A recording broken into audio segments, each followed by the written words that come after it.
러시아가 현재 발등에 불이 떨어졌습니다. 러시아 내부에서도 민심이 흉흉해 사건 사고가 끊이질 않는데요. 이에 상황을 반전시킬 카드로 한국을 선택했습니다. 특히 러시아의 어느 기자 부부가 겪은 일이 큰 화제가 되고 있는데요. 한국을 응원하신다면 좋아요 눌러주세요. 바로 시작합니다. 저는 알렉세이 페트로프 러시아 국영방송의 특파원입니다. 제 아내 안나도 같은 방송사 소속 기자죠. 작년 10월에 있었던 일을 6개월이나 지나서야 공개해 보려고 합니다. 작년 우크라이나 전선으로 파견 명령이 떨어졌을 때가 생각납니다. 전쟁의 참상을 보도하기 위해 떠나는 아침 집에서 가족들과 작별 인사를 했죠. 안나의 동생 카차가 걱정스러운 눈빛으로 우리에게 조심하라고 당부했어요. 카차는 외교부 인턴 출신으로 한국에서 유학한 경험이 있습니다. 항상 서방과 아시아 국가들에 대해 긍정적인 시각을 가지고 있었죠. 그날도 예외는 아니었어요. 카차는 그 지역에 한국 의료진들이 지원하러 온다는 소식을 전하며 만약 도움이 필요하면 그들을 찾아보라고 했습니다. 한국은 적이 아니라고, 의료와 기술 분야에선 오히려 우리가 배워야 할 대상이라고 말했죠. 저는 카차의 말에 코웃음을 쳤습니다. 너무 순진한 생각이라고 여겼거든요. 전쟁은 현실이고 감정으로는 나라를 지킬 수 없다고 일축했습니다. 말은 이렇게 했지만 속으로는 새로운 취재 아이템이 떠올랐어요. 한국의 우크라이나 의료 지원을 냉소적으로 다룰 계획이었습니다. 보도 편집 방향도 한국은 친서방의 선전기지라는 흐름으로 잡아놓았죠. 제 마음속엔 이미 결론이 내려져 있었어요. 하지만 안나는 항상 인도주의적 관점을 중시했어요. 그래도 사람을 살리는 건 좋은 일이라며 전쟁터에서 누군가는 치료하고 돌봐야 한다고 반박했습니다. 안나의 말에 저는 더 이상 대꾸하지 않았습니다. 하지만 마음속으론 순진한 생각이라고 일축했죠. 제 눈에는 세상의 모든 행동에 정치적 의도가 숨어 있는 것 같았으니까요. 특히 서방 국가들과 그들의 동맹에 대해선 의심이 컸습니다. 차를 타고 출발하면서 창밖으로 모스크바의 풍경이 스쳐 지나갔어요. 매서운 러시아의 겨울바람이 불고 있었지만 우리가 향하는 곳은 그보다 더 차갑고 위험한 전쟁터였습니다. 안나는 조용히 창밖을 바라보고 있었고 저는 머릿속으로 취재 계획을 정리하고 있었죠. 국경을 넘어가는 길, 검문소를 지나며 안나가 제 손을 꼭 잡았습니다. 평소에는 없던 행동이었죠. 안나의 눈에서 불안함이 읽혔어요. 이번엔 정말 위험할 것 같다는 안나의 말에 저는 그저 미소로 답했습니다. 안나의 예감은 옳았습니다. 그 말이 우리의 운명을 예언한 것처럼 느껴질 정도로요. 지금 돌이켜보면 모든 것이 그때부터 시작되었다고 할 수 있겠네요. 우리의 삶을 완전히 바꿔놓은 여정이 그렇게 시작됐습니다. 우크라이나에 도착한 지 이틀째 되던 날 저희는 최전방 병원을 취재하기로 했습니다. 그곳은 러시아와 우크라이나 사이의 교전이 자주 벌어지는 위험지역 인근이었죠. 안나는 의료진들이 전쟁 부상자들을 어떻게 치료하는지 관심이 많았어요. 저는 솔직히 별 관심은 없었지만 한국의 의료 지원이 어떻게 이루어지는지 냉소적인 시각으로 취재할 생각이었습니다. 병원에 도착하자마자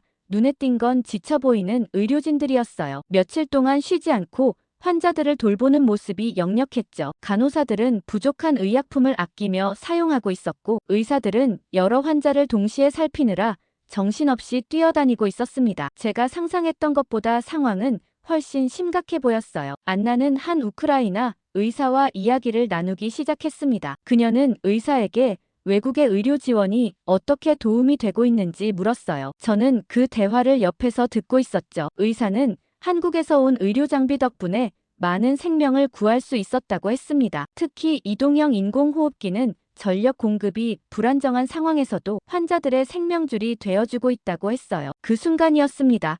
갑자기 땅이 흔들리더니 귀를 찢는 듯한 폭발음이 들렸어요. 저는 본능적으로 바닥에 엎드렸습니다. 주변은 순식간에 아비규환이 됐죠. 사람들은 비명을 지르며 뛰어다녔고 먼지와 연기가 병원 내부를 가득 채웠어요. 정신을 차리고 주변을 살펴보니 안나가 보이지 않았습니다. 심장이 요동쳤어요. 안나를 찾아 병원 내부를 헤매기 시작했죠. 그때 또 한 번의 폭발이 일어났고 병원의 전력이 완전히 끊겼습니다. 암흑 속에서 사람들의 비명소리와 의료진들의 다급한 외침만 들렸어요. 마침내 안나를 발견했을 때 그녀는 바닥에 쓰러져 있었습니다. 얼굴은 창백했고 숨을 제대로 쉬지 못하고 있었어요. 폭발의 충격으로 폐에 손상을 입은 것 같았습니다. 저는 안나를 부르며 그녀의 얼굴을 두드렸지만 그녀는 반응하지 않았어요. 주변의 의료진들을 향해 도움을 청했습니다. 간호사 한 명이 달려와 안나의 상태를 확인했어요. 그녀의 표정이 심각해지는 것을 보고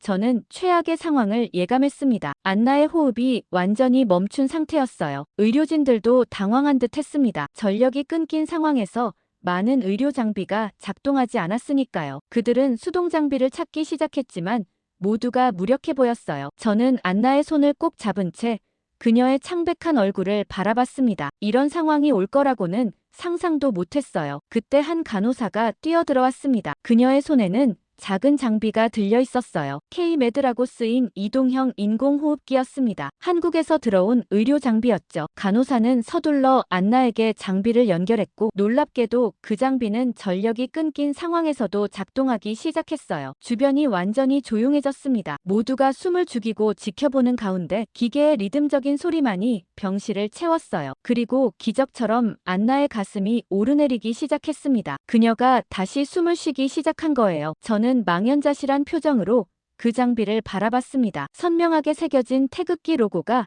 제 눈에 들어왔어요. 지금까지 제가 혐오하고 의심했던 바로 그 나라의 기술이 제 아내의 생명을 구한 겁니다. 그 순간 머릿속이 하얘졌어요. 모든 확신과 편견이 무너지는 느낌이었습니다. 의사들이 안나를 급히 응급처치실로 옮기는 동안 저는 그 자리에 그대로 서 있었어요. 얼마나 시간이 흘렀는지도 모르게 멍하니 서 있었습니다. 제 머릿속에는 계속해서 같은 생각이 맴돌았어요. 한국의 기술이 안나를 살렸다. 이 단순한 사실이 제 세계관을 흔들어 놓기 시작했습니다. 폭발 사고 이후 이틀이 지났지만 안나는 아직 의식을 완전히 되찾지 못했어요. 저는 병실 의자에 앉아 멍하니 안나의 침대 옆에 놓인 의료 장비를 바라보고 있었습니다. 한국 제조사의 로고와 지원 마크가 선명하게 보였죠. 이 작은 기계가 제 아내의 생명을 구했다는 사실이 아직도 믿기지 않았어요. 간호사가 병실에 들어와 안나의 상태를 체크했습니다. 그녀는 저에게 안나의 상태가 안정적이라고 말해주었어요. 폐 손상이 심각했지만 적절한 응급처치 덕분에 최악의 상황은 면했다고 했습니다. 그리고 그 뒤에 덧붙인 말이 제 귓가에 맴돌았어요. 만약 그 한국산 인공호흡기가 없었다면 안나는 살아남지 못했을 거라고. 병실을 나간 간호사의 발자국 소리가 멀어지고 다시 고요함이 찾아왔습니다. 저는 손을 뻗어 그 인공호흡기를 자세히 살펴봤어요. 하얀 플라스틱 케이스에 파란색으로 쓰인 K-MED라는 글자, 그 아래 작게 표시된 대한민국이라는 단어, 이 장비가 얼마나 많은 생명을 구했을지 생각하니 가슴이 묘하게 조여왔습니다. 지금까지 제가 한국에 대해 가지고 있던 생각들이 머릿속을 스쳐 지나갔어요. 국가적 라이벌이자 서방의 앞잡이, 미국의 꼭두각시. 그런데 지금 이 순간만큼은 그런 모든 편견이 얼마나 무의미한지 깨달았습니다. 그 순간엔 그저 감사함만이 느껴졌어요. 병실 창밖으로 우크라이나의 하늘이 보였습니다. 잿빛 구름이 잔뜩 끼어 있었지만 희미한 햇살이 간간히 비쳐들어왔어요. 문득 안나가 항상 하던 말이 생각났습니다. 세상은 생각보다 복잡하지 않아. 삶과 죽음, 평화와 전쟁 사이에서 우리는 늘 선택을 해야 해. 그땐 그저 이상주의자의 헛소리로 들렸는데 이제야 그 말의 의미가 조금씩 이해되기 시작했어요. 노트북을 열고 한국 의료기기에 대한 검색을 시작했습니다. 특히 이 회사의 배터리 기술에 대해 자세히 알아봤어요. 전력이 끊긴 상황에서도 8시간까지 지속되는 배터리 시스템과 컴팩트한 디자인 그리고 직관적인 인터페이스. 객관적으로 봐도 정말 뛰어난 기술이었습니다. 안나의 담당 의사가 회진을 왔을 때 저는 용기를 내어 그에게 물었어요. 한국산 의료 장비가 이곳에 얼마나 많이 지원되었는지 그리고 그 효과는 어떤지에 대해서요. 의사의 대답은 놀라웠습니다. 지난 3개월 동안 한국에서 지원받은 의료 장비 덕분에 수백 명의 생명을 구할 수 있었다고 했어요. 특히 전력 공급이 불안정한 전방 병원에서는 이 한국 회사의 장비들이 없었다면 많은 중증 환자들을 치료할 수 없었을 거라고 덧붙였습니다. 병원 복도를 걸으며 더 많은 한국산 의료 장비들을 발견했어요. 환자 모니터링 시스템과 이동형 엑스레이 장비, 심지어 수술실 문 옆에 놓인 작은 냉장고에도 한국 회사의 로고가 붙어 있었습니다. 전에는 미처 보지 못했던 것들이 이제는 선명하게 눈에 들어왔어요. 병원 카페테리아에서 커피를 마시고 있을 때 제 동료 기자 미하일이 찾아왔습니다. 사고 소식을 듣고 달려온 거였어요. 미하일은 안나의 상태를 물었고 제가 모든 상황을 설명했습니다. 그리고 마지막에 덧붙였죠. 한국은 정말 뭔가 다른 나라인 것 같다고 말이죠. 평소 제가 하던 얘기와 전혀 다른 얘기를 꺼내니 미하일은 의아한 표정을 지었지만 더 이상 질문하지는 않았어요. 그렇게 병실로 돌아오는 길에 핸드폰이 울렸습니다. 카차였어요. 안나의 사고 소식을 전해 듣고 매우 걱정하고 있었습니다. 저는 안나가 안정을 찾고 있다고 안심시켰어요. 그리고 무심코 말했습니다. 한국산 의료 장비 덕분에 안나가 살아났다고요. 카차의 말을 가볍게 여겼던 제 자신이 부끄러워졌어요. 통화를 마치고 안나의 침대 옆으로 돌아와 그녀의 손을 잡았습니다. 안나의 숨소리는 이제 조금 더 안정적으로 들렸어요. 인공호흡기의 규칙적인 소리와 함께 저는 그렇게 밤을 지새웠습니다. 하루하루가 지나면서 제 생각도 조금씩 변해갔어요. 이제는 세상을 흑백 논리로만 바라볼 수 없다는 걸 느꼈습니다. 특히 도움이 필요한 사람들에게 손을 내미는 행위에는 정치적 경계가 무의미하다는 것을요. 인간성이라는 건 결국 국경을 초월하는 것이었습니다. 안나가 중환자실에서 일반 병실로 옮겨진 지 사흘째 되는 날 저는 드디어 병원 밖으로 나왔습니다. 기자로서의 본능이 다시 살아나기 시작했어요. 하지만 이번엔 조금 다른 방향이었죠. 호텔 방으로 돌아와 컴퓨터 앞에 앉은 저는 망설임 없이 검색창에 한국이라는 키워드를 입력했습니다. 이전에는 한 번도 해보지 않았던 일이었어요. 검색 결과는 놀라웠습니다. 한국의 의료기술, 특히 응급의료 시스템과 재난 대응 장비에 관한 기사들이 넘쳐났어요. 한국이 우크라이나에 지원한 의료 장비의 목록도 찾을 수 있었습니다. 휴대용 인공호흡기와 초음파 진단기, 그리고 심장 제세동기, 심지어 응급수술 키트까지 생각보다 훨씬 더 많은 종류의 장비가 지원되고 있었어요. 뉴스 편집 테이블 위에는 이제 한국이라는 키워드로 분류된 폴더가 하나 생겼습니다. 그 안에는 한국의 의료기술과 인도주의적 지원 그리고 재난 대응 시스템에 관한 자료들이 하나둘씩 쌓이기 시작했어요. 이전과는 완전히 다른 접근이었습니다. 더 이상 비판적인 시각에서 바라보는 게 아니라 객관적으로 그들의 기술과 지원을 살펴보고 있었어요. 며칠 후 저는 안나가 병원에서 회복하는 동안 러시아 내 의료계 관계자들을 찾아다니기 시작했습니다. 처음에는 모스크바 근교의 한 종합병원 의사였어요. 그는 저에게 놀라운 이야기를 들려주었습니다. 러시아에서도 한국산 의료기기에 대한 수입 문의가 급증하고 있다는 거였죠. 특히 전력 소모가 적으면서도 효율성이 높은 장비들이 인기가 많다고 했어요. 그 다음으로 만난 사람은 모스크바의 한 사립병원 원장이었습니다. 드미트리 코발렌코 원장은 저를 그의 넓은 사무실로 초대해 따뜻한 차와 함께 자신의 이야기를 들려주었어요. 드미트리는 5년 전 갑자기 가슴에 극심한 통증을 느꼈다고 회상했습니다. 처음에는 단순한 과로라고 생각했다면서 의사인 자신이 오히려 자신의 건강은 소홀히 했던 것이라고 인정했어요. 그는 차를 한 모금 마시고 계속 이야기했습니다. 그날 밤 통증이 견딜 수 없을 정도로 심해져 응급실로 실려갔다고 해요. 검사 결과 대동맥 박리증이라는 심각한 심장 질환 진단을 받았죠. 러시아 최고의 심장 전문의들이 모였지만 성공률이 30%도 안 되는 위험한 수술이라 판단했다고 했습니다. 드미트리는 그의 아내가 기적적으로 서울의 한 심장센터를 알게 되었다고 말했어요. 그곳은 이런 수술을 연간 수백 건씩 하고 있었고 성공률도 85%가 넘었다고 했습니다. 그걸 보자마자 드미트리는 한국행을 결정했다고 했어요. 그는 한국 병원에 도착했을 때의 첫인상을 생생하게 묘사했습니다. 깨끗한 시설과 최첨단 장비들, 그리고 무엇보다 의료진들의 전문성과 따뜻함이 인상적이었다고요. 드미트리는 수술 전에 주치의가 3D 홀로그램으로 그의 심장 모델을 보여주며 수술 과정을 설명했다고 놀란 표정으로 말했어요. 모든 절차가 명확했고 환자인 자신이 이해할 수 있도록 최선을 다해 설명해 주었다고 했습니다. 그렇게 8시간의 대수술 끝에 드미트리는 기적적으로 소생했다고 합니다. 수술실에 사용된 로봇 수술 장비와 실시간 영상 기술, 그리고 환자 맞춤형 의료 솔루션이 그의 생명을 구했다고 했어요. 드미트리는 회복 과정에서도 놀랐다며 자신의 가슴에 남은 작은 흉터를 가리켰어요. 러시아였다면 가슴을 완전히 열었을 텐데 한국의 미니멀 침습 기술 덕분에 상처도 작고 회복도 빨랐다고 설명했습니다. 한 달 후 드미트리는 완전히 회복하여 러시아로 돌아왔고 그 경험은 그의 의료 철학을 완전히 바꿔놓았다고 했어요. 그는 자신의 병원에 한국산 의료 장비를 적극적으로 도입하기 시작했다고 했습니다. 심장 모니터링 시스템과 진단용 초음파 장비, 그리고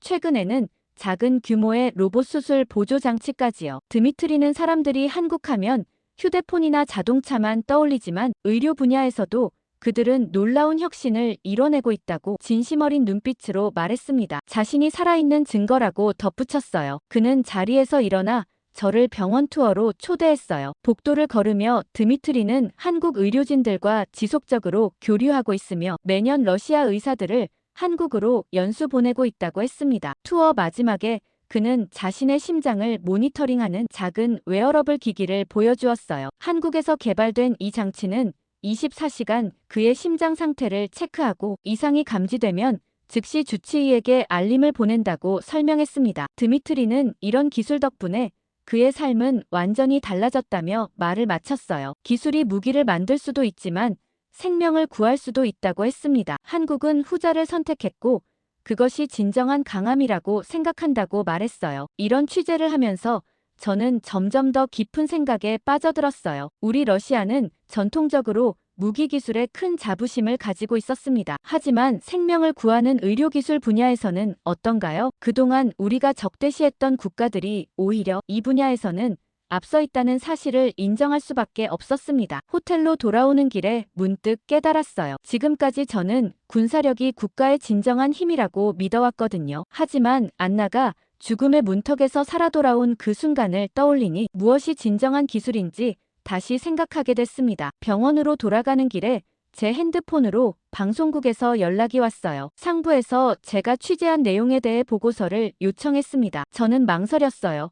제가 발견한 사실들, 특히 한국의 의료기술에 대한 새로운 시각을 솔직하게 보고할 경우 어떤 반응이 올지 불안했거든요. 병실에 도착하자 안나는 이전보다 훨씬 나아 보였습니다. 그녀는 약하게 미소 지으며 저를 반겼어요. 인공호흡기는 여전히 연결되어 있었지만 이제는 간헐적으로만 작동하고 있었습니다. 의사는 곧 완전히 떼어낼 수 있을 거라고 희망적인 소식을 전해주었어요. 안나의 침대 옆에 앉아 제가 취재한 내용을 조용히 이야기해 주었습니다. 한국의 의료기술, 러시아 내에서도 이미 사용되고 있는 한국산 장비들, 그리고 이에 대한 제 생각의 변화까지요. 안나는 말없이 듣다가 손을 뻗어 제 손을 꼭 잡았어요. 그녀의 눈에는 작은 눈물이 맺혀 있었습니다. 병실을 나오면서 저는 결심했어요. 진실을 전하는 것이 제 임무라고요. 비록 그것이 제가 지금까지 믿어온 것과 다르더라도, 그리고 그것이 제 상부의 의도와 맞지 않더라도 말이죠. 그렇게 저는 호텔로 돌아와 보고서를 쓰기 시작했습니다. 제목은 간단했어요. 한국의 의료 장비가 미친 영향. 이 보고서를 통해 저는 객관적인 사실과 제 경험을 솔직하게 담아냈습니다. 안나의 생명을 구한 한국산 인공호흡기에 대한 이야기, 우크라이나 병원들이 어떻게 한국의 지원 덕분에 더 많은 생명을 구할 수 있었는지, 그리고 러시아 내에서도 조용히 일어나고 있는 한국 의료기술에 대한 관심까지요. 이 보고서를 보내면서 제 인생과 직업에 어떤 변화가 올지 알 수 없었지만 적어도 저 자신에게는 정직했다고 느꼈습니다. 며칠 후 보도국으로 돌아온 저는 즉시 회의에 참석하게 되었습니다. 회의실은 긴장감으로 가득했어요. 국장과 몇몇 고위 편집자들이 테이블 주변에 앉아 있었고 제가 준비한 보고서가 테이블 위에 펼쳐져 있었습니다. 그들의 표정만 봐도 좋은 반응이 아니라는 걸 직감할 수 있었어요. 국장이 먼저 입을 열었습니다. 한국이 우크라이나에 의료 장비를 제공한 것은 단순한 지원이 아니라고 단호하게 말했어요. 그는 이것을 서방의 또 다른 선전 도구로 봐야 한다고 주장했습니다. 지금 러시아가 필요로 하는 것은 국민들의 단결된 의지이며 그들을 적으로 만들어야만 여론이 움직인다고 덧붙였어요. 저는 가슴속에서 분노가 치밀어 오르는 것을 느꼈습니다. 국장의 말이 끝나기도 전에 저는 자리에서 벌떡 일어났어요. 제 아내가 그 적의 장비로 숨을 쉬고 있다고 목소리를 높였습니다. 우리가 죽이려는 사람들에게 그 장비는 희망이었다고, 이것이 현실이라고 주장했어요. 회의실에 침묵이 흘렀습니다. 아무도 제 반박에 즉각 대응하지 못했어요. 그들도 알고 있었을 겁니다. 제가 말한 것이 사실임을요. 하지만 곧 편집장이 냉정하게 말했습니다. 개인적인 경험이 국가의 방향성을 좌우할 수는 없다고요. 우리는 국가 안보와 국익을 최우선으로 고려해야 한다고 강조했어요. 저는 더 이상 참을 수 없었습니다. 편집장에게 직접적으로 물었어요. 만약 그의 아내나 딸이 같은 상황에 처했다면 같은 말을 할 수 있을지, 정치적 이념이 생명보다 중요한지 반문했습니다. 회의실의 공기가 더욱 무거워졌어요. 결국 국장이 최종 결정을 내렸습니다. 제가 준비한 보도는 기각되었고 모든 영상 자료와 인터뷰 내용도 압수되었어요. 게다가 당분간 우크라이나 관련 보도에서 저를 배제하기로 했다고 했습니다. 안나의 건강 상태를 고려해 더 강경한 조치는 취하지 않겠다는 말도 덧붙였어요. 회의가 끝나고 모두가 자리를 떠날 때 저는 텅 빈 회의실에 혼자 남았습니다. 제 앞에는 수많은 시간과 노력을 들인 보고서가 기각 도장이 찍힌 채 놓여 있었어요. 손으로 얼굴을 감싸며 깊은 한숨을 내쉬었습니다. 이것이 제가 평생 믿어온 시스템의 한계였습니다. 사무실로 돌아와 짐을 정리하면서 문득 한 가지 생각이 떠올랐어요. 제가 모은 자료들을 완전히 지우기에는 너무 가치 있는 정보였습니다. 서둘러 작은 USB에 모든 자료를 복사했어요. 인터뷰 영상과 사진 기록물, 그리고 제가 쓴 원고까지 모두요. 퇴근하면서 저는 상사의 책상 위에 그 USB를 남겨두었습니다. 상사는 저와 달리 제도권 내에서 영향력이 있는 사람이었어요. 그가 어떤 결정을 내릴지는 알 수 없었지만 적어도 진실을 알 사람이 하나 더 생기는 것이니까요. 현관문을 열자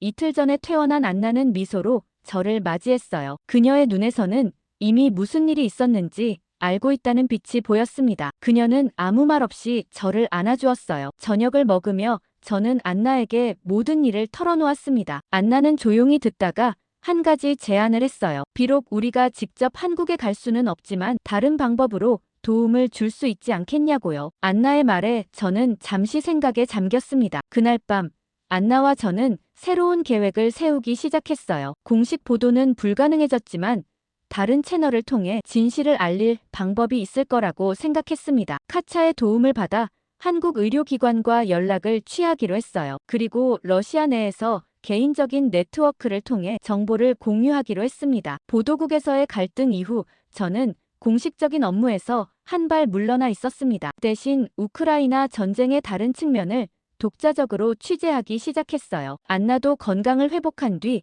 저와 함께 하기로 했습니다. 우리는 이제 국영방송의 지침이 아닌 진실을 찾는 데 집중했어요. 우크라이나 국경 근처의 포로 수용소를 취재하던 어느 날이었습니다. 현장에는 몇몇 언론인들만 제한적으로 접근이 허용되었어요. 저희는 공식적인 취재 허가를 받았지만 실제로는 표면적인 모습 이상을 보고 싶었습니다. 포로들의 실제 생활 환경과 대우 방식, 그리고 그들의 진짜 이야기를 알고 싶었거든요. 취재를 마치고 숙소로 돌아오는 길에 낯선 번호로 전화가 왔습니다. 발신자는 자신을 이반이라고 소개했어요. 그는 현지 정보원으로 제가 최근 한국 의료 장비에 관한 취재를 하고 있다는 소식을 들었다고 했습니다. 그리고 제가 관심 가질 만한 정보가 있다며 만남을 제안했어요. 다음 날 아침 저는 안나와 함께 약속 장소로 향했습니다. 작은 카페의 구석진 자리에서 이반을 만났어요. 그는 주변을 계속 경계하는 모습이었습니다. 그가 전해준 정보는 충격적이었어요. 러시아 측에 파병된 북한 병사들 중 일부가 탈영을 시도하고 있으며 그중 한국으로 가고 싶어하는 이들이 있다는 것이었습니다. 이반은 자신이 직접 한북한 병사와 접촉했다고 했어요. 그 병사는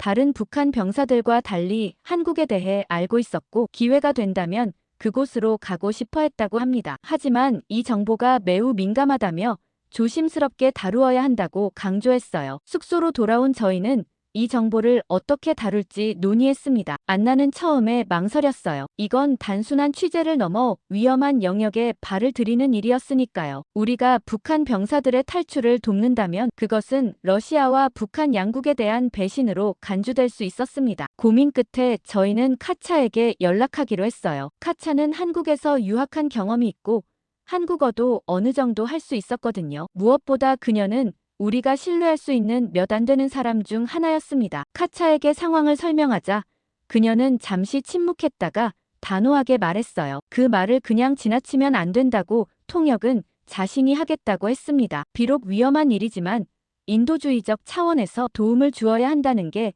그녀의 생각이었어요. 다음 날 저희 셋은 이반이 알려준 장소로 향했습니다. 그곳은 도시 외곽에 버려진 창고였어요. 들어가자마자 긴장감이 감돌았습니다. 이반이 먼저 들어가 상황을 확인한 후 우리를 안으로 불러들였어요. 창고 안쪽 희미한 전구 아래 한 젊은 남성이 앉아 있었습니다. 그는 군복 차림이었지만 계급장이나 식별 표시는 모두 제거된 상태였어요. 야윈 최고의 경계하는 눈빛이 인상적이었습니다. 이반이 그를 정민수라고 소개했어요. 물론 가명이었겠지만요. 카차가 조심스럽게 한국어로 말을 걸었습니다. 민수의 눈이 순간 커졌어요. 아마도 이곳에서 한국어를 들을 거라고는 예상하지 못했을 겁니다. 민수는 처음에는 경계하며 짧게 대답했지만 점차 마음을 열기 시작했어요. 카차가 민수와 나눈 대화를 통역해 주었습니다. 민수는 평양 출신으로 군 복무 중 갑작스럽게 러시아로 파병되었다고 했어요. 그들에게는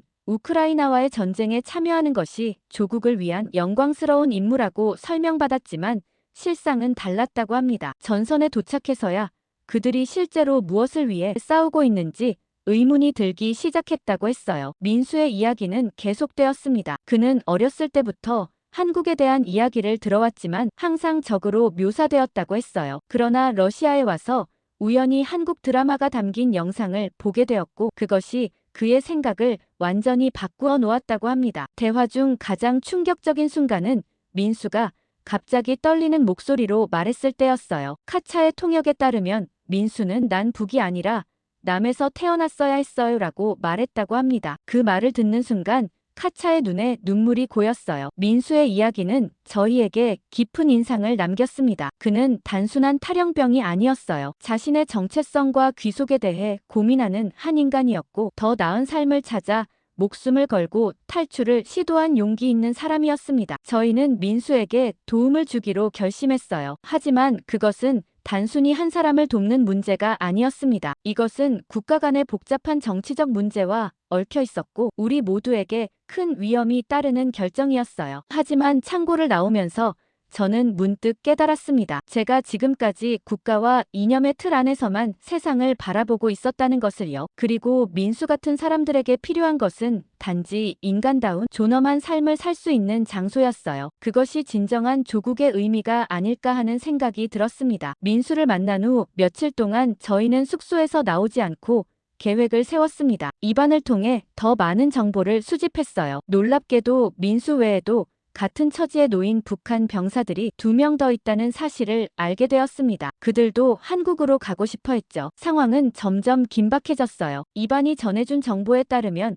이 병사들은 조만간 북한으로 송환될 예정이었습니다. 러시아와 북한 사이에 비밀 협정이 체결되어 있었고 탈영병을 포함한 모든 북한 병사들을 돌려보내기로 한 것이었어요. 송환되면 어떤 운명이 기다리고 있을지는 너무나 뻔했습니다. 안나는 인터넷을 통해 북한의 탈영병 처리 방식에 대한 자료를 찾아봤어요. 대부분의 탈영병들은 강제 노동 수용소로 보내지거나 더 심각한 경우 공개 처형되기도 한다는 내용이었습니다. 그 자료를 읽으면서 저희는 무엇이 옳은 일인지 더욱 명확히 알게 되었어요. 우리는 먼저 민수와 다른 병사들을 만날 방법을 고민했습니다. 공식적인 취재를 가장하는 것이 가장 안전할 것 같았어요. 전쟁의 인적 비용이라는 주제로 러시아 측에 파병된 외국군 인터뷰를 요청했습니다. 다행히 이 요청은 별다른 의심 없이 승인되었어요. 하지만 다음 단계는 더 어려웠습니다. 인터뷰 후 어떻게 그들을 안전하게 탈출시킬 것인가에 대한 계획이었어요. 저희는 여러 경로를 통해 도움을 구했습니다. 카차의 인맥을 통해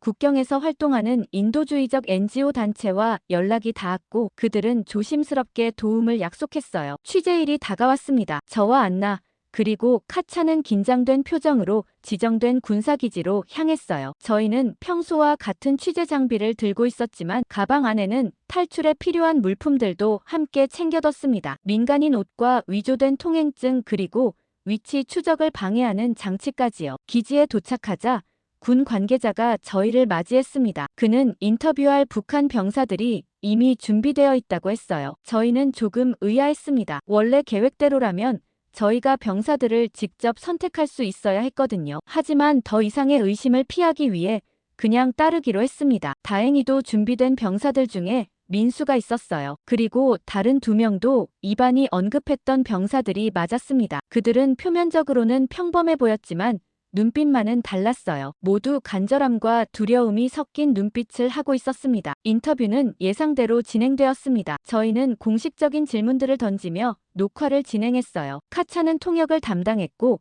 그 과정에서 조심스럽게 탈출 계획을 전달했습니다. 세 병사 모두 미세하게 고개를 끄덕이며 계획을 이해했다는 신호를 보냈어요. 인터뷰가 끝난 후 저희는 추가 영상을 촬영하기 위해 병사들을 다른 장소로 이동시키겠다고 제안했습니다. 군 관계자는 잠시 고민하더니 동의했어요. 다만 군 차량과 호위 병사 2명을 동행시키겠다고 했습니다. 계획이 변경되어야 했어요. 저희는 급히 새로운 전략을 짰습니다. 미리 준비해둔 NGO 차량이 도로 중간에서 우연히 저희 차량과 마주치도록 했어요. 마치 기계적 결함이 생긴 것처럼 군 차량을 잠시 세우고 그 틈에 병사들을 옮기는 계획이었습니다. 출발 직전 갑자기 군 기지에 소동이 일어났어요. 누군가 북한 병사들의 탈출 계획을 눈치챈 것 같았습니다. 저희는 더 이상 지체할 시간이 없었어요. 서둘러 차에 올라 출발했습니다. 원래 계획은 이미 물 건너갔지만 어떻게든 병사들을 안전하게 탈출시켜야 했어요. 도로 위에서 저희는 차에 탄 군인들을 설득해 잠시 휴게소에 들르자고 제안했습니다. 그곳에서 카차가 기지에서 미리 준비해온 음료를 군인들에게 건넸어요. 음료에는 가벼운 수면제가 들어있었습니다. 윤리적으로 옳지 않다는 걸 알았지만 사람들의 목숨이 걸린 일이었어요. 군인들이 잠들자 저희는 신속하게 행동했습니다. 미리 연락해둔 NGO 차량이 휴게소 뒤편에서 저희를 기다리고 있었어요. 세 병사를 신속하게 옮기고 그들에게 민간인 옷으로 갈아입히게 했습니다. 하지만 모든 것이 계획대로 흘러가지는 않았어요. 휴게소를 빠져나오던 중 군 검문소와 마주쳤습니다. 평소에는 없던 검문소였어요. 아마도 탈영병들을 찾고 있는 것 같았습니다. 저희의 심장은 빠르게 뛰기 시작했어요. 검문소 앞에서 저는 기자 신분증을 보여주며 취재 중이라고 설명했습니다. 군인들은 저희 차량을 검사하기 시작했어요. 그때 갑자기 총성이 울렸습니다. 누군가 저희를 추적하고 있었던 것 같아요. 혼란 속에서 저희는 재빨리 차를 몰고 검문소를 빠져나왔습니다. 하지만 그 과정에서 민수가 어깨에 총상을 입었어요. 그의 얼굴은 고통으로 일그러졌지만 소리는 내지 않았습니다. 안나가 재빨리 응급처치를 시작했고 붕대를 감으며 민수에게 말했습니다. 이번에는 우리가 그를 살릴 차례라고요. 차는 최대한 빠르게 국경을 향해 달렸습니다. 우리는 NGO에서 준비한 비밀 통로까지 도착하기만 하면 되었어요. 그곳에서 세 병사를 넘겨주면 NGO가 그들을 안전한 곳으로 데려갈 것이었습니다. 겨우 추격하는 차를 따돌렸고 목적지가 가까워지자 차를 숨기고 나머지 거리는 걸어가기로 했어요. 안나와 카차가 두 병사를 도왔고 저는 부상당한 민수를 등에 업었습니다. 그의 무게가 생각보다 가벼워서 놀랐어요. 아마도 오랜 영양실조 때문일 거라 짐작하고 마음이 아프더라고요. 한참을 걸어 마침내 저희는 약속 장소에 도착했어요. NGO 관계자들이 이미 기다리고 있었습니다. 그들은 신속하게 새 병사를 인계받았고 민수의 부상도 즉시 치료하기 시작했어요. 이제 그들은 폴란드로 이송될 예정이었고 그곳에서 한국 대사관의 도움을 받게 될 것이었습니다. 헤어지기 전 민수는 저희에게 감사의 인사를 전했어요. 그의 눈에는 두려움과 희망이 공존하고 있었습니다. 새로운 삶을 향한 여정이 시작되는 순간이었어요. 저희도 그들의 안전한 여정을 기원하며 작별 인사를 했습니다. 그 이후엔 안전히 폴란드에 도착했다는 소식까지만 알고 있지만 어디선가 건강히 이 이야기를 듣고 있길 바랍니다. 불꽃과 연기로 뒤덮인 중동의 하늘을 가로질러 비행기를 띄운 나라가 있습니다. 바로 우리 자랑스러운 대한민국 공군인데요. 이스라엘과 헤즈볼라의 전쟁이 절정에 이른 레바논에서 한국은 자국민 구출을 위해 군용기를 보내는 대담한 작전을 감행했습니다. 당시 레바논 상공은 180발에 달하는 탄도 미사일로 뒤덮여 있었고 이란의 극초음속 미사일 파타가 이스라엘을 향해 날아들었습니다. 이스라엘은 현재 모사드 본부를 포함한 대부분의 핵심 시설이 전쟁으로 인해 초토화되어 미사일 방어 시스템으로도 막아내기 힘든 상황이었습니다. 이런 위험천만한 상황 속에서 한국 공군의 KC-330 시그너스 수송기가 베이루트 공항에 착륙했습니다. 이론상으로 따지면 수송기를 보내는 자체가 말이 안 되는 상황이었죠. 수송기는 물론이고 그 안에 조종사들까지 전멸할 게 뻔했으니까요. 이런 말도 안 되는 1%의 확률을 뚫고 성공한 이 착륙은 전 세계를 놀라게 했습니다. 미쳤다. 어떻게 이런 상황에서 수송기를 보낼 수 있냐? 는 반응이 쏟아졌습니다. 당시 한국 공군의 수송기였던 시그너스가 베이루트 공항에 주둔하는 동안에도 상황은 계속해서 악화되었습니다. 공항 인근에서 크고 작은 시가전이 벌어졌고 텔아비브 한복판에서는 헤즈볼라 용병들의 테러 사태까지 발생했습니다. 이 테러 현장은 베이루트 공항에서 불과 3km 떨어진 곳이었습니다. 사실상 이 작전의 핵심은 타이밍이었는데요. 도대체 이런 상황에서 한국 정부와 공군은 어떻게 이런 판단을 할 수 있었는지 그 이유를 알아보겠습니다. 현재 팔레스타인 가자 지구의 이슬람 무장단체 하마스의 기습 공격으로 시작된 이스라엘과 하마스 전쟁이 7일로 1주년을 맞았습니다. 미국의 중재로 이스라엘과 사우디아라비아 간의 수교 논의가 진행되면서 한때 평화의 가능성이 보이던 중동이 지난 1년 동안 불타는 전장으로 변모한 이유는 무엇일까요? 바로 지난해 10월 7일 하마스의 예상치 못한 공격으로 이스라엘은 큰 충격에 빠졌습니다. 민간인 800여 명을 포함해 총 1200여 명이 목숨을 잃었고 250여 명이 인질로 끌려가는 비극이 발생했죠. 이날 밤 이스라엘은 즉각적인 보복 공격을 시작했고 그 후 1년간 가자 지구를 초토화시켰습니다. 이스라엘은 하마스에 보복해야 한다며 이 공격은 지금까지 계속하고 있습니다. 이로 인해 현재 가자 지구의 상황은 참혹하기가 이를 데가 없는데요. 무려 4만 2천여 명이 사망했으며 이 중 상당수가 무고한 민간인들입니다. 게다가 전체 거주자의 86%에 해당하는 190만 명이 피난민 신세가 되었죠. 돌아온 우리 교민에 따르면 매일 밤마다 악몽에 시달렸다고 합니다. 언제 포탄이 날아올지 모르는 상황에서 하루하루를 불안에 떨었다고 하는데요. 한때 삶의 터전이었던 곳이 이제는 폐허가 되어버렸죠. 현재 미국 대선에도 큰 영향을 미치고 있는 만큼 국제사회는 이 상황을 우려의 눈으로 바라보고 있습니다. 하지만 민간인 피해가 계속해서 증가하고 있음에도 불구하고 양측 모두 물러설 기미를 보이지 않고 있죠. 이 와중에 한국보다 앞서 자국민 수송에 도전한 일본 방위성은 혹독한 비난을 받고 있습니다. 이번 한국 공군과 크게 다르지 않았던 이스라엘과 헤즈볼라 간의 전투가 격화되는 상황에 일본은 고작 16명만을 대피시키는데 그쳤습니다. 5일 교토통신이 전한 바에 따르면 일본 방위성은 항공자위대의 C2 수송기를 동원해 겨우 16명을 레바논의 수도 베이루트에서 인접국 요르단으로 대피시켰다고 전했어요. 한국이 97명의 교민을 싣고 한국으로 돌아온 것과는 확연히 다른 성과였습니다. 게다가 그 16명은 현지에 거주하는 약 50명의 일본인 중 3분의 1에도 미치지 못하는 수치라고 볼 수 있죠. 여전히 많은 일본 교민들이 레바논에 갇혀 있는 상황입니다. 이 상황을 두고 현지 일본 교민은 어떻게 일본 정부가 우리를 버릴 수 있냐며 원망하면서도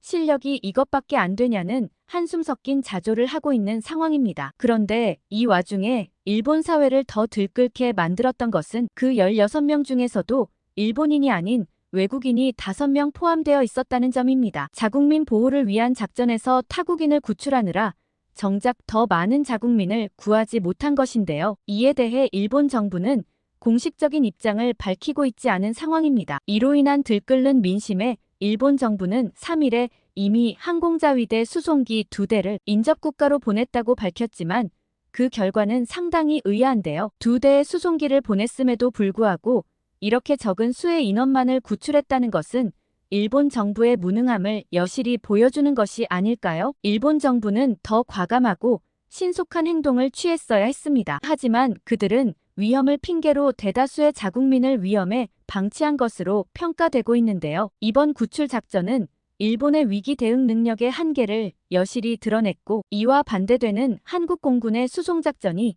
압도적인 평가를 받고 있습니다. 당시 한국 수송기는 중국을 거쳐 일본 상공을 우회하여 중동에 진입했습니다. 진입 후 신속히 교민들을 태우고 탈출할 수 있었던 이유는 레바논 한국 대사관 직원들의 피난은 노력이 있었기 때문인데요. 전쟁 중 통신 상태가 염려되었던 대사관 직원들은 한국 교민들과 전쟁 조짐이 보이는 당시부터 핫라인을 형성해 두었습니다. 만에 하나 통신망이 파괴될 가능성까지 미리 고려해둔 거죠. 이런 대사관 직원들의 철저한 준비성 때문에 한국 교민들은 수송작전이 시작됨과 동시에 빠르게 공항과 대사관으로 집결할 수 있었습니다. 그러나 이때 집결한 건 한국인뿐만이 아니었습니다. 한국 수송기가 착륙하자마자 현지에서는 처참한 상황이 벌어졌는데요. 한국 교민들 외 수많은 일본인과 중국인들이 한국으로 제발 보내달라며 시위 아닌 시위를 벌였기 때문입니다. 당시 시내에도 폭격전이 벌어지고 있었기 때문에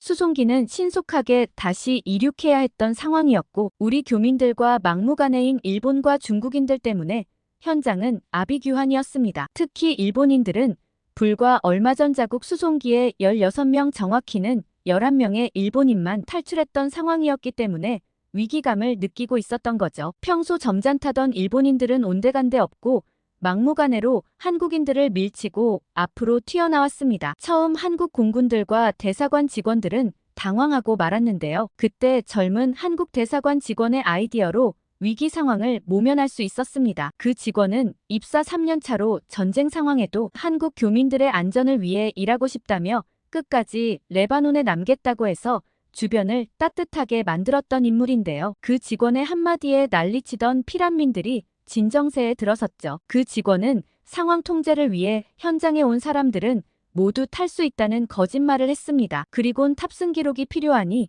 인원 확인을 위해 외국인들은 모여달라고 피난민들의 시선을 돌리고 있었죠. 그 사이 나머지 대사관 직원들이 한국 교민들의 신분을 확인하고 먼저 한국인부터 탑승을 시작했습니다. 한국인 탑승이 마무리되자 상황을 눈치챈 중국인이 생겼고 공군은 순식간에 그를 제압해버렸습니다. 그리고 나머지 대사관 직원의 필사적인 노력으로 우리 시그너스는 한국 교민들만을 태운 채 이륙할 수 있었죠. 이번 수송으로 살아남은 우리 교민들은 대한민국 국민이라는 게 자랑스럽다며 눈물을 흘렸습니다. 밤마다 폭탄이 떨어지는 레바논에서 한국으로 무사히 도착할 수 있어 다행이라는 교민들은 폭격으로 집이 흔들리고 잠도 제대로 잘 수 없었다고 하는데요. 특히 주목할 만한 점은 철수한 교민 중 30% 이상이 미성년자였다는 것이 밝혀지면서 한국 정부의 결단력과 우리 군의 대응이 얼마나 의미 있는 일이었는지 또 한 번 생각하게 되었습니다. 4년간 레바논에 살아왔던 어떤 교민은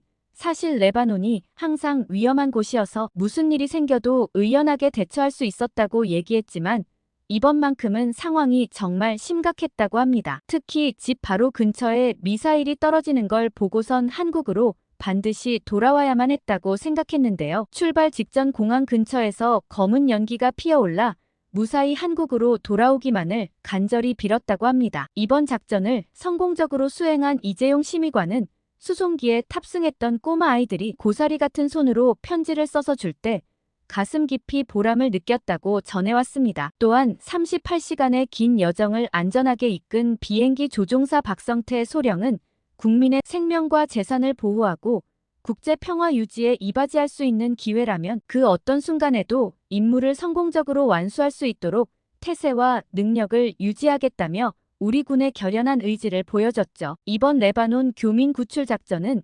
대한민국의 국력과 의지를 전 세계에 보여준 역사적인 순간이었습니다. 앞으로도 세계 어디서든 위험에 처한 우리 국민을 지키기 위해 준비되어 있는 우리 국군이 정말 자랑스러운데요. 바로 10월 9일은 우리의 또 다른 자랑 한글날입니다. 영국에 불어온 한글 열풍으로 난리가 났던 사건이 하나 있는데요. 인터넷을 뜨겁게 달군 사연을 소개해드리겠습니다.